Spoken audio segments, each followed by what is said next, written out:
उत्तर प्रदेश से एक महत्वपूर्ण और बड़ी खबर सामने आ रही है कि राज्य के 513 मदरसों ने अपनी मान्यता यानी मंजूरी सरेंडर कर दी है।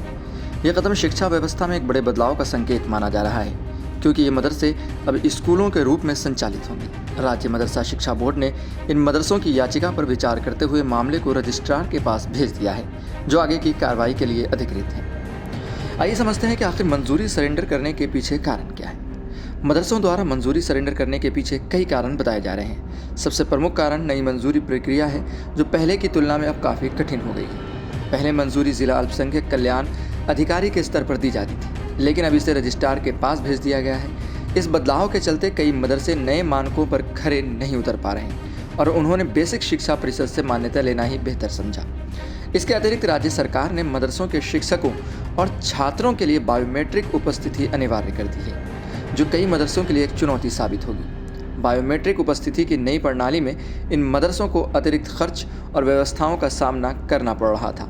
इसके चलते कई मदरसों ने अपनी मंजूरी सरेंडर करने का निर्णय लिया। जिन मदरसों ने मंजूरी सरेंडर की है, उनमें से अधिकांश को अब बेसिक शिक्षा परिषद से मान्यता मिल जाएगी, यानी ये मदरसे अब सामान्य स्कूलों के रूप में परिवर्तित हो जाएंगे। इससे राज्य के शिक्षा क्षेत्र में एक बड़ा बदलाव देखने को मिलेगा, क्योंकि ये कदम छात्रों के लिए नए अवसरों का द्वार खोलेगा।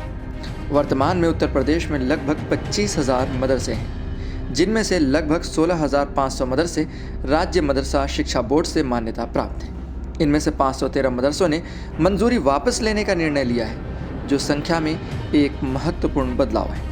मंगलवार को हुई राज्य मदरसा शिक्षा बोर्ड की बैठक में इस प्रस्ताव को हरी झंडी दी गई और रजिस्ट्रार को इसके संबंध में कार्रवाई के लिए अधिकृत किया गया।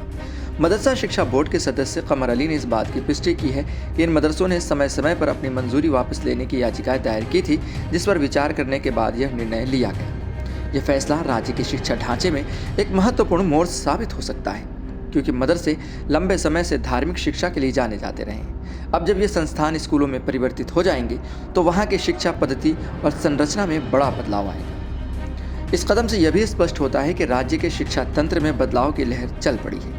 मदरसे, जो एक समय धार्मिक और पारंपरिक शिक्षा के केंद्र माने जाते थे, अब आधुनिक शिक्षा प्रणाली की ओर बढ़ रहे हैं। इस बदलाव से यह उम्मीद की जा रही है कि राज्य के बच्चों को एक समग्र और समर्पित शिक्षा मिलेगी, जिससे उनका सर्वांगीण विकास होगा। उनका आने वाला जो मुस्तकबिल है, वो बेहतर हो सकेगा।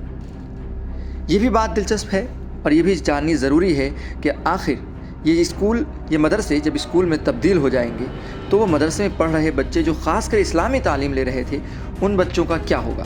क्या उनको उसी स्कूल में दोबारा एडमिशन मिल जाएगा या एडमिशन नहीं मिलेगा? उसका क्या प्रोसेस होगा? अब इसके हवाले से कोई जानकारी नहीं है। क्या वो बच्चे मदरसे छोड़ देंगे या उन बच्चों को नए सिरे से एडमिशन दिया जाएगा?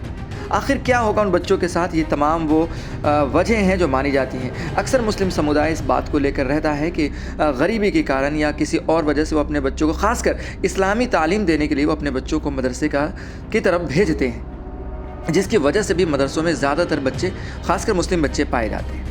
आखिर उन बच्चों का क्या होगा?